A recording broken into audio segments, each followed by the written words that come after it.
Hello my dear students, today we will discuss about the important topics and this topic is how to make a chemical formula.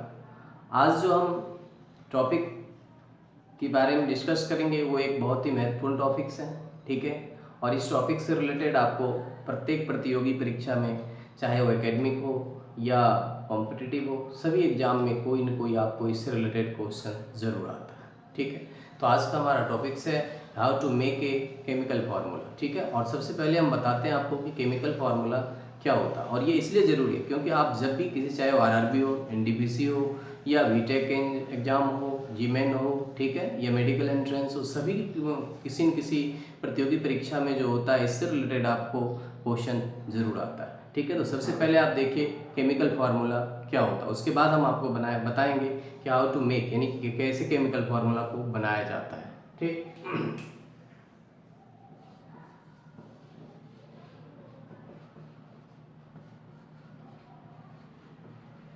Chemical formula देखिए, chemical formula देखिए, chemical formula of A compound, A chemical formula of A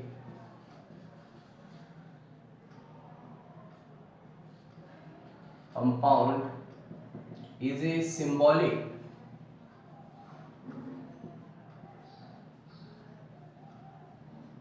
representation of its composition।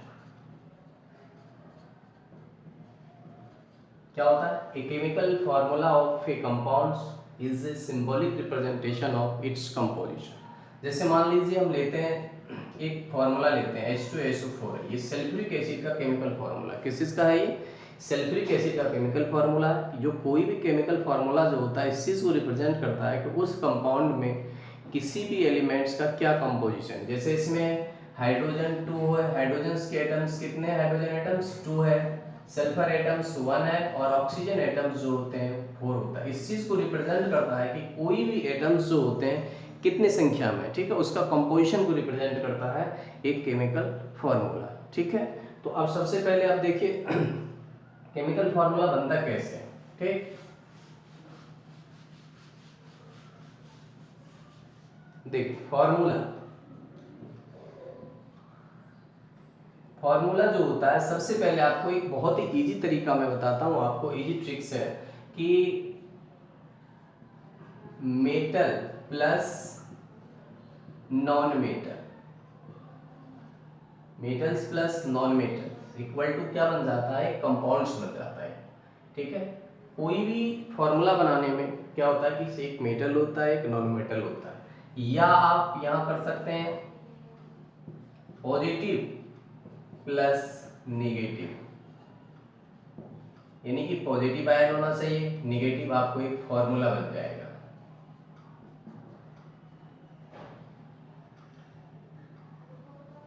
Formula देखिए positive होगा या negative होगा, ठीक है। Metal जो होता है हमेशा देखिए क्या होता है? पॉजिटिव होता है, नॉन मेटल हमेशा नेगेटिव होता है। क्या होता है? पॉजिटिव जो होता है मेटल हमेशा पॉजिटिव होता है, और नॉन मेटल जो होता है हमेशा नेगेटिव होता है। तो सबसे पहले देखिए, सबसे आसान तरीका हमें क्या था कि मेटल प्लस नॉन मेटल, कोई भी फार्मूला अगर आप बनाते हैं तो उसमें दो ही चीज होता है, मेटल होता है या नॉन मेटल होता है, या पॉजिटिव आयन होगा या नेगेटिव आयन होगा। जब ये दोनों मिलता है तब एक केमिकल फार्मूला बनता है, ठीक है। और मेटल जो होते हैं, ज़्यादातर जो पॉजिटिव होते हैं आपको मेटल्स होते हैं, और जो नॉन मेटल्स होते हैं वो नेगेटिव होते हैं। जैसे देखिए आपको सोडियम है, मैग्नीशियम है, पोटेशियम है, रुबिडियम है, कैल्शियम है, सीजियम है, ठीक है, फ्रांसियम है, ये सब क्या है? ये सारे आपको मेटल्स में आते हैं। किस में आते हैं? मेटल में है। आयरन है, जिंक है, ये सब किस में आता है? सारे आपको मेटल्स। इसमें देखिए जैसे नाइट्रोजन हो गया, ऑक्सीजन हो गया, फ्लोरीन हो गया, क्लोरीन हो गया, ठीक है, ये सल्फर है, ये सब क्या है? नेगेटिव आयंस में आते हैं। किस में आता है? ये नेगेटिव आयंस में आते हैं। जब पॉजिटिव नेगेटिव मिलता है तो क्या बन जाता है? आपको एक फार्मूला बन जाता है, यानी कि इनऑर्गेनिक कंपाउंड्स आप कह सकते हैं। ज़्यादातर इनऑर्गेनिक कंपाउंड्स में इस तरह का बनता है। तो सबसे पहले आप हमको दिखाते हैं कि ये फॉर्मेट कैसे हमारा लागू होता है। तो देखिए अब आप, उससे पहले हम आपको कुछ आयंस और रेडिकल्स के बारे में बताते हैं, ठीक है। तो रेडिकल्स जैसे आप मान लीजिए, जैसे हाइड्रोजन है, इस पर पॉजिटिव आयन होता है, सोडियम है पॉजिटिव है, लिथियम पॉजिटिव है, मैग्नीशियम पॉजिटिव होता है, माइनस है, ऑक्सीजन माइनस होता है, ठीक है। सल्फर हो गया, क्लोरीन नेगेटिव होता है। ये सारे हमारे पॉजिटिव नेगेटिव आयंस होते हैं, ठीक है, जिससे मिलकर कंपाउंड्स को बनाया जाता है, यानी कि फॉर्मूला बनता है। कैल्शियम हो गया 2 पॉजिटिव होता है, पोटेशियम हो गया, इस तरीके से आप जिंक है, Fe है 2+, Fe 3+ हो गया, Zn 2+ है, Cu 2+, Cu 3+ है, ठीक है। ये सारे कंपाउंड्स है। इसी तरह से उसके बाद रेडिकल्स होता है। रेडिकल्स में आपको साइनाइड हो जाता है, सल्फेट हो जाता है, सल्फाइड होता है, ठीक है। CO3 2- कार्बोनेट होता है, बाइकार्बोनेट होता है, HCO3 हो गया, ठीक है। CH3 COO ये एसिडेट होता है, ये अमोनियम होता है, ठीक है। तो ये सारे कुछ रेडिकल्स होते हैं, जो इंपॉर्टेंस रेडिकल्स है या आयंस है वो हमने आपको यहाँ पर लिख दिया है, ठीक है। तो अब देखिए सबसे पहले चीज क्या होता है, हमने कहा केमिकल फॉर्मूला कैसे बनाते हैं, और उसके लिए हमने रूल्स बताया आपको कि क्या होता है कि पॉजिटिव और नेगेटिव को जब हम मिला देते हैं तो क्या बनता है, फॉर्मूला बन जाता है। यानी कि पॉजिटिव और नेगेटिव को सबसे पहले आप देखिए, उससे पहले ये रेडिकल्स होते हैं। ये क्या होता है, ये जो है आपको पॉजिटिव और नेगेटिव में रेडिकल्स होते हैं। तो रेडिकल्स क्या होता है, तो उसके बारे में एक बार देख लीजिए आप, ठीक है। रेडिकल्स क्या होता है, रेडिकल्स कहते हैं कि it is a group of atoms same और different elements combines chemically that behave as a single unit with negative and positive charge। किससे करता है, ये एटम्स जो होते हैं, जो रेडिकल्स होते हैं, दो या दो से अधिक एलिमेंट्स यानी कि डिफरेंट भी हो सकता है, सेम हो सकता है, उसके एटम्स का ग्रुप होता है, ठीक है। जो कि क्या होता है कि एक सिंपल यानी कि केमिकली क्या होता है, कंबाइंड केमिकली एक साथ जुड़ा रहता है और behave as a single unit, यानी कि एक सिंगल यूनिट्स की तरह काम करता है विद ए नेगेटिव और पॉजिटिव चार्ज। किसके साथ, नेगेटिव या पॉजिटिव। जैसे आपको साइनाइड है, सल्फाइड हो गया, सल्फेट हो गया, कार्बोनेट हो गया, बाइकार्बोनेट है, एसिटेट है, अमोनियम है, ये सब क्या है, रेडिकल्स है, ठीक है। रेडिकल्स में आप पॉजिटिव भी हो सकता है, नेगेटिव। जैसे ये है, ये आयंस है, आपको क्या है, सारे पॉजिटिव आयंस है, ये नेगेटिव आयंस है, ठीक है। और देखिए उसमें क्या होता है, जैसे एक और Al3 है, आप देखिए मोनोवैलेंट होता है। आयन में भी टाइप्स होते हैं, देयर आर 3 टाइप्स ऑफ 4 कह सकते हैं आप उसे, कि जो आयन यानी मोनोवैलेंट, देखिए ये सारे जिसपे पॉजिटिव होता है वो मोनोवैलेंट होता है, जिसपे 2 यानी कि 1 पॉजिटिव होगा तो मोनोवैलेंट होगा, जिसपे 2 पॉजिटिव होगा या 2 नेगेटिव होगा वो क्या होगा, डाइवैलेंट होता है, जिसपे 3 होता है वो ट्राइवैलेंट होता है, जिसपे 4 हो जाता है वो टेट्रावैलेंट हो जाता है। तो आपको जो जरूरत है केवल 3 याद रखना, मोनो, डाई और ट्राई। क्या याद रखना आपको, मोनो, डाई और ट्राइवैलेंट। ये कुछ इंपॉर्टेंस रेडिकल्स है, आयंस है, जो हमने आपको बता दिया। सबसे पहले आप देखिए क्या करें, वैलेंसी याद होना चाहिए। जैसे इसका वैलेंसी, हाइड्रोजन का वैलेंसी कितना हो गया, 1। और वैलेंसी क्या होता है, valency is the combining capacity of atom, यानी क्या होता है, it is A combining capacity of an element. एक कंबाइनिंग कैपेसिटी होता है किसी भी एलिमेंट को एक दूसरे से जुड़ने का। तो ये जो जितने इसकी पावर होता है, जैसे प्लस है, माइनस है, ठीक है, जितना पावर है, +1 है तो उसकी वैलेंसी 1 हो जाएगा, -2 है तो उसकी वैलेंसी 2 हो गया, ठीक है। तो इस तरीके से जो ये वैलेंसी, और वैलेंसी को क्या करते हैं हम, how to make a chemical formula. जब हम केमिकल फार्मूला बनाते हैं तो उसको क्या करते हैं कि एक दूसरे से क्रॉस मल्टीप्लिकेशन कर देते हैं। क्या करते हैं, क्रॉस मल्टीप्लिकेशन। जैसे आप देखिए यहां से आप ये ले लीजिए सोडियम, और एक ले लीजिए आप क्लोरीन। कहाँ है क्लोरीन, इसमें देखिए ये। अब हम देखिए एक सोडियम हमने ले लिया, इस पर पॉजिटिव चार्ज है, क्लोरीन ले लिया, इस पर नेगेटिव चार्ज है। अब देखिए फॉर्मूला, कितना पॉजिटिव चार्ज है इस पे, 1 है, तो 1 लिखते नहीं है। कितना नेगेटिव चार्ज है, 1 लिखते नहीं है। इसका ये जो है यहाँ ले आइए और इसका ये यहाँ ले आइए, ठीक है। तो ये क्या बन जाएगा, NaCl। क्या बन गया, NaCl, यानी सोडियम क्लोराइड का फॉर्मूला हो गया ये, ठीक है। यानी कि 1 इसका यहाँ लिख दिया, इसका यहाँ लिख दिया हमने, ठीक।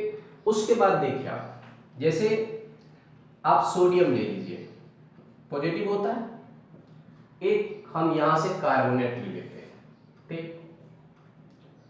CO3 क्या ले लिया, CO3, इस पर कितना है, 2 है, 2 है, इसको यहां ले आइए और 1 को यहां ले आइए, तो क्या बन जाएगा, यहां क्या है, Na, 2 है तो 2 लिख दिया, और यहां क्या है 1, तो 1 आ जाएगा यहाँ, तो 1 तो लिखते नहीं है, Na2CO3। देखिए क्या बन गया, सोडियम कार्बोनेट। क्या बन गया ये, सोडियम कार्बोनेट, है ना जी।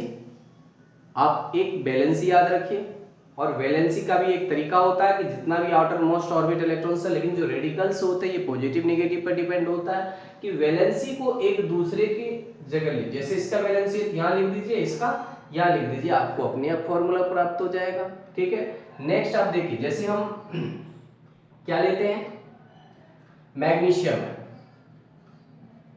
Mg2+, ठीक, और एक सल्फेट ले लीजिए आप, ये SO4, सॉरी यहाँ पर 3 होगा, 2 होता है, सॉरी 2 होता है, तो क्या हो जाएगा, SO4 2-, क्या है, SO4 2-, तो इस 2 को यहाँ मल्टीप्लाई रख देंगे और इस 2 को यहाँ रख देंगे, ठीक है। तो देखिए क्या होता है कि जब हमारा कॉमन टर्म आ जाता है, यानी कि 2 ही 2 यहाँ पर आ गया है, तो ऐसा नहीं है कि हम इसको जैसे Mg2, ठीक है, SO4 2 ऐसा नहीं लिखेंगे, ऐसा नहीं लिखते, ठीक है। क्यों नहीं लिखते, क्योंकि दोनों में ही 2 आ रहा है, इसलिए हम इसको कैंसिल कर देते थे, क्या हो जाएगा, MgSO4 हो गया, मैग्नीशियम सल्फेट, ठीक है। क्या हो गया, मैग्नीशियम सल्फेट हो गया।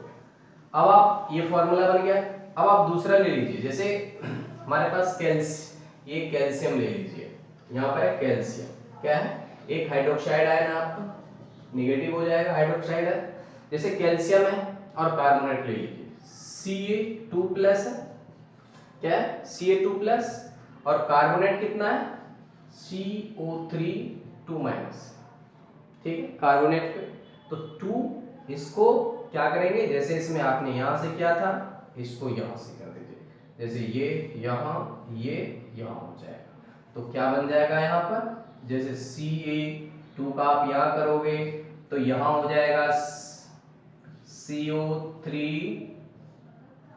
ये, तो इसको आप कैंसिल कर दीजिए, क्या बन गया, ये CaCO3 लिखते हैं, क्या बन गया, CaCO3 बन गया। तो जितना बैलेंसी होता है एक दूसरे का, ये जो होता है बैलेंसी होता है, जैसा कभी हमने बताया आपको कि बैलेंसी क्या होता है, कंबाइनिंग कैपेसिटी ऑफ एलिमेंट, ठीक। तो ये जो होता है आपको यहां से ले लिया, ठीक, और कोई आप देखिए यहां से लेते हैं, ठीक है।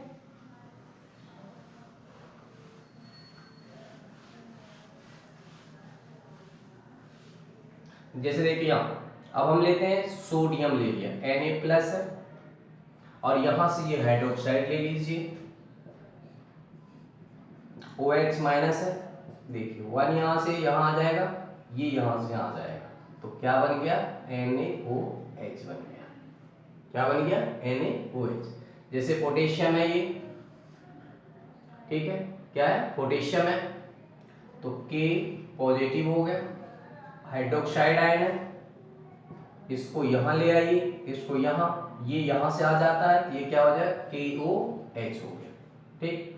उसके बाद देखिए Zn2+ और SO4 2-, जिंक सल्फेट, ठीक है, क्या है, जिंक सल्फेट हो गया, तो कितना है, 2 यहाँ है और 2 यहाँ है, तो इसको यहाँ पे ले आएंगे, इसको यहाँ ले आएंगे, तो इसको Zn2SO4 2 ऐसा नहीं लिखते हैं, इसको कैंसिल कर देंगे, क्योंकि ZnSO4, ये Z क्या हो गया, ZnSO, जिंक सल्फेट बन गया, क्या बन गया, ये जिंक सल्फेट बन गया। It is the formula of zinc sulphate and potassium hydroxide, sodium hydroxide, zinc sulphate. तो इस तरीके से हमारा ये फार्मूला बनता चला जाता है। नेक्स्ट आप ले लीजिए जैसे एल्यूमिनियम है, ये एल्यूमिनियम का देखिए कितना है यहाँ Al3 पर। एल्यूमिनियम का जो वैलेंसी होता है कितना होता है, 3 होता है। एल्यूमिनियम का वैलेंसी कितना होता है, 3 होता है। अब आप इस पे क्या करेंगे आप, और एल्यूमिनियम की जगह आप एक ले लीजिए, जैसे यहाँ से ले लेते हैं हम क्लोरीन। क्या करते हैं, क्लोरीन ले लेते हैं। तो देखिए क्लोरीन है नेगेटिव है, यहाँ कितना है 1 नेगेटिव है, तो 1 को यहाँ ले लें। यहाँ कितना है 3 पॉजिटिव है, तो 3 को यहाँ ले लें। तो फॉर्मूला क्या बन जाएगा आपको AlCl3, यानी इसका जो वैलेंसी होता है वहाँ आ जाता है, यहाँ का वैलेंसी यहाँ बन जाता है। ठीक है, तो ये बन गया। और कोई भी आप चाहे तो यहाँ से ले सकते हैं, इसी आधार पर ये बनता चला जाता है। जैसे फेरस सल्फेट है, फेरिक सल्फेट बन जाएगा। ठीक है, ये देखिए फेरस है +2 है, एक पे +3 है, तो इसमें जिसमें कम होता है उसमें अस लगा देते हैं AUS, और जिसमें 3 चार्ज होता है वो क्या हो जाता है, उसमें 1 लगा देते हैं। क्या लगा देते हैं, तो ये हो गया फेरस और ये हो गया फेरिक। ठीक है, तो इसी तरह से जैसे आप कोई अदर बनाइएगा तो वो इस तरह से बनता चला जाएगा, और सभी का वैलेंसी इस तरह से फॉर्मूला जो होता है आपको आसानी से बनता चला जाता है। तो ठीक है, तो आज के लिए इतना।